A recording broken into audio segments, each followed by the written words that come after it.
आडगाव भोसले तालुका कन्नड जिल्हा छत्रपती संभाजीनगर या गावाला भेट देण्यासाठी आलो असता छत्रपती संभाजीनगर जिल्ह्यातील गावोगावी भेट देत असताना नागरिकांच्या संपर्क अभियानातून मी आज या आडगावमध्ये आलेलो आहे। आडगावमध्ये या गावातील सर्व नागरिक सन्मानित आहात। तत्पूर्वी माझी भेट या भागातील सोशल वर्कर व सामाजिक कार्यकर्ते मान्य श्री रमेश भोसले यांच्यासोबत झाली। यांनी आमच्या गावाला एक वेळेस व्हिजिट द्या, आमचा पाहुणचार स्वीकारा या माध्यमातून यांनी बोलवलं। खरंच नक्कीच त्यांचा मी आभार व्यक्त करतो आणि त्यांच्यासाठी एक टाळ्या वाजवून त्यांचं स्वागत करा, जेणेकरून या गावाला माझ्यासारख्या एका सामाजिक कार्यकर्त्याची भेट झाली।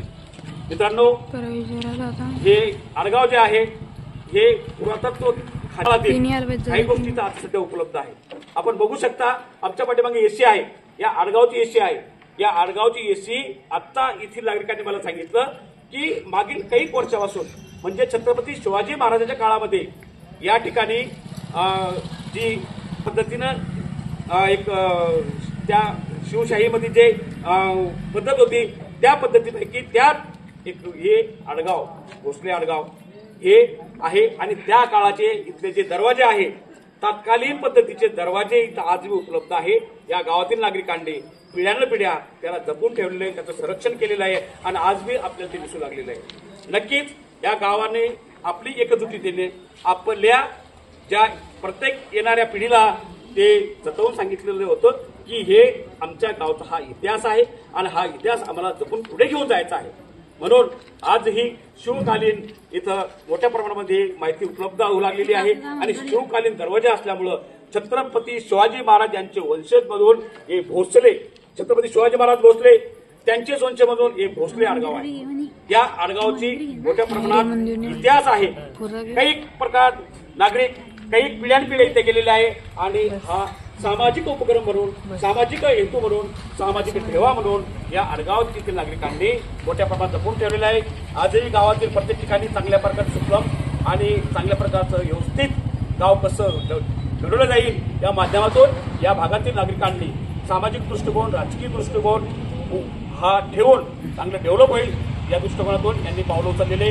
नक्कीच मी या आडगावचं अभिनंदन करेल, या भागातील नागरिकांचं अभिनंदन करेल, या सरपंच व या सगळ्या त्यांच्या टीमचं मी अभिनंदन करेल। गावाला चांगल्या प्रकारचा आपुलकीपणा आपलेपणा आणून दिलेला आहे। कोणाला एक संदेश द्यायचा या गावाला, या गावातून पुढे जाणाऱ्या नागरिकांना, बंधूंनो आपण या देशाचे नागरिक आहोत। आपल्याला या देशाच्या संविधानानं नागरिकत्व दिलेलं आहे, या देशाचा मतदान करण्याचा अधिकार दिलेला आहे। आम्ही आमच्या गावातून आमचे लोकप्रतिनिधी वेगवेगळ्या पद्धतीनं पुढे पाठवते, जसे की आम्ही सरपंच आमचा लोकप्रतिनिधी आहे, त्यानंतर जिल्हा परिषदचा प्रतिनिधी आमचा लोकप्रतिनिधी आहे, पंचायत समितीचा जो आहे कॅन्डिडेट तो आमचा लोकप्रतिनिधी आहे, तसाच विधानसभेचा जो आमदार आहे तो आमच्या भागातून आम्ही वोट करून देतो त्यांना, तो बी आमचा लोकप्रतिनिधी आहे। तसेच जिल्ह्यामधूनची निवडणूक होते, लोकसभेची निवडणूक होती, लोकसभेचे खासदार सुद्धा जे आज आपल्या याच्यामध्ये संजय मुंबरे साहेब आपल्या भागाचे खासदार आहे, खासदार सुद्धा आमचा लोकप्रतिनिधी आहे। म्हणून आम्हाला आमच्या देशाला जर कधी या संविधानाच्या माध्यमातून जर कधी देश चालवण्याची इनडायरेक्टली जबाबदारी आमच्या खांद्यावर दिली आहे तर आम्हाला हे नक्कीच पार पाडले गेले पाहिजेत। म्हणून माझी विनंती आहे सर्व नागरिकांना, या गावातील नागरिकांना, या देशातील नागरिकांना, आपला गाव पहिले सुंदर आम्हाला करायचं आहे, आपलं गाव आम्हाला सर्वांना एकत्र घेऊन चालायचं आहे। आमच्या गावामध्ये विविध प्रकारचे समाजाचे नागरिक राहतात आणि पिढ्याने या गावात राहिलेले, या गावातून त्यांनी आपलं अस्तित्व घातले, त्यांचं एक एक गोष्ट इथं उपलब्ध आहे, मग ते आम्ही जपत राहिलो आणि यापुढे जपत राहू। शीघ्र काही एखादे देश लेवलवर एखादं आंदोलन उभं राहतं आणि त्याचा दुष्परिणाम आपल्या गावावर झाला नाही पाहिजे, ही काळजी आपण सर्वांनी घ्यायची आहे। सर्व समाज हे सारखेच आहे, आमच्या तुमच्या सर्वांचं रक्त एकच आहे, फक्त विचार करण्याची पद्धत आम्हाला चांगली ठेवायची आहे। म्हणून या छत्रपती शिवाजी महाराजांच्या काळातील शिवकालीन एक गाव आहे आणि या गावाचा ठेवा, या गावाची जी बांधिलकी आहे या भागातील नागरिकांनी पिढ्याने पिढ्या चांगल्या प्रकारे जपून ठेवलेली आहे। म्हणून मी त्यांचं अभिनंदन करतो आणि या गावाला मी पुन्हा शुभेच्छा देतो। या गावाला चांगल्या प्रकारचं नागरिक घडवण्याचं काम करावं। मला या भागाची चांगल्या प्रकारची हिस्ट्री माहिती आहे। या चिंचोली तालुका जिल्हा छत्रपती संभाजीनगर या गावचा आहे, माझं बचपन या गावात गेलेलं आहे, म्हणून प्रत्येक गावाबद्दल मला चांगल्या प्रकारची माहिती आहे। पुन्हा एका गावाचं नाव घेईल मी, आमचे सिनियर ऍडव्होकेट मान्य श्री भोसले साहेब केजी भोसले साहेब या गावचे आहे, आमचा आणबान शान आहे आणि त्या ठिकाणी त्यांनी आपल्या छत्रपती संभाजीनगरमध्ये राहून आपल्या जिल्ह्याचं नाव मोठं केलेलं आहे. पुन्हा या गावाला चांगल्या प्रकारचा इतिहास आहे की या भागातील जवळपास नागरिक मोठ्या प्रमाणात संख्या म्हणून या देशाची सेवा करण्यासाठी फौजीमध्ये भरती झालेले होते आणि आजही होत आहे. या भागातील सर्वात जास्त जर कधी फौजी झालेली असेल तर त्या आडगावच्या आहे का नाही. आता पुन्हा आवाज दिला गेला की मराठवाड्यातून आमचं हे आडगाव एक नंबर गाव आहे की देशाची सेवा करण्यासाठी येथील जे पिढ्या न पिढ्या फौजमध्ये भरती होता आणि चांगल्या प्रकारची सेवा करून या आपल्या वतनमध्ये येता आणि आपल्या चांगल्या प्रकारचं जीवन आपल्याला चांगलं डेव्हलप करता.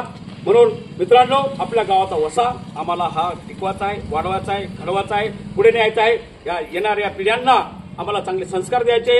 आपले संस्कार घेऊनच हे मुलं पुढे जाऊ शकता, येणारी पिढी पुढे जाऊ शकता आणि ती आपल्या गावाचा, आपल्या परिसराचा वसा चांगल्या प्रकारचं टिकवून घेऊ शकता.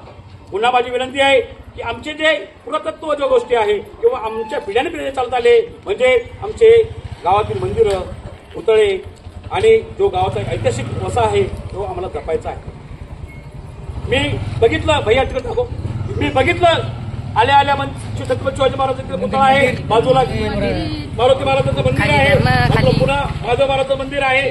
चांगल्या प्रकारचं गावामध्ये मोठ्या प्रमाणात डेव्हलप केलेलं आहे आणि नक्कीच शासनाबाबत माझी विनंती आहे पुन्हा या भागामध्ये चांगल्या प्रकारचे रोड कसे होईल, चांगल्या प्रकारची सुविधा या नागरिकांना कशी उपलब्ध होईल, सार्वजनिक जे गोष्टी आहेत त्या कशा उपलब्ध होईल जास्त प्रमाणात ते या भागातील जे सरपंच आहे, ग्रामसेवक आहे, तलाठी साहेब आहे, तहसीलदार साहेब आहे, जिल्हाधिकारी साहेब आहे, या सर्वांना माझी विनंती आहे नक्कीच हे गाव अतिशय सुंदर आहे, डेव्हलप झालेले. या सर्व अधिकाऱ्यांनी या गावाला एकदा व्हिजिट द्यावी.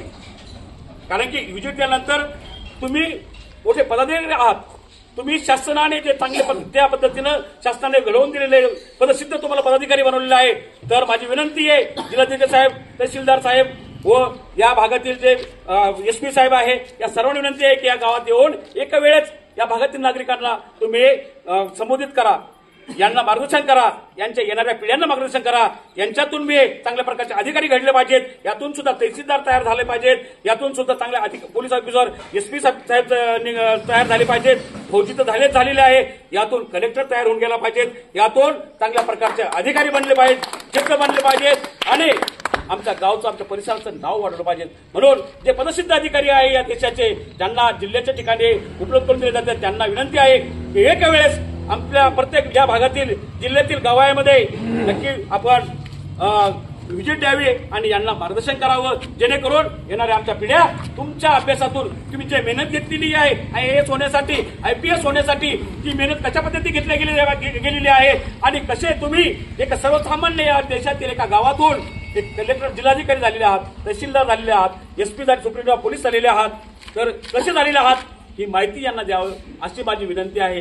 तर पुन्हा माझी अशी विनंती आहे या भागातील नागरिकांना, आपण सुद्धा कधीतरी एखादं निवेदन घेऊन जा जिल्हाधिकाऱ्याकडे की साहेब आमच्या गावाला व्हिजिट द्या, तुम्ही आमच्या गावाला मार्गदर्शन करण्यासाठी व्हिजिट द्या, आम्हाला वेळ द्या. तुम्ही ज्या वेळ देशाल त्या दिवशी आम्ही सगळं गाव एकत्र येऊ आणि तुमचं मार्गदर्शन स्वीकारू. तुमच्या मार्गदर्शनानं आम्हाला येणाऱ्या आमच्या पिढ्या आणि जे आम्ही आता अवेलेबल आहोत, उपलब्ध आहोत या गावचे, त्यांना तुमचं मार्गदर्शन भेटेल आणि तुमच्या मार्गदर्शनाच्या माध्यमातून आम्हाला जी जीवन जगण्याची कला आहे, चांगलं अधिकारी होण्याची कला आहे, आम्ही आमच्या मुलाबाळांना सांगू शकतो.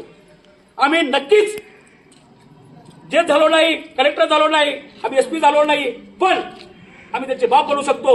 म्हणजेच आमचे जे मुलं बाळ आहे त्यांना आम्ही ते बनवू शकतो आणि त्यांना सुद्धा तुमच्यासारख्या त्या खुर्च्यावर बसू शकतो. परंतु आम्हाला माहिती नाहीये की माझ्या मुलाला IPS कसं बनवायचं आहे, IAS कसं बनवायचं आहे. अहो, हे फक्त तुम्हीच सांगू शकता.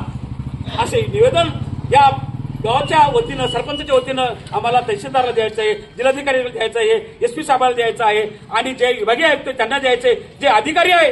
अहो, मुख्यमंत्र्यांना तुम्ही आमंत्रित करा आपल्या भागामध्ये, आपल्या गावामध्ये बोलवा की आमच्या गावाचा माणूस मुख्यमंत्री होत का नाही. तर या पद्धतीनं आपल्या सर्वांना सुद्धा प्रयत्न करायचे आहे आणि आपल्या सर्वांना सुद्धा या गावाचा वसा पुढे घेऊन जायचा आहे.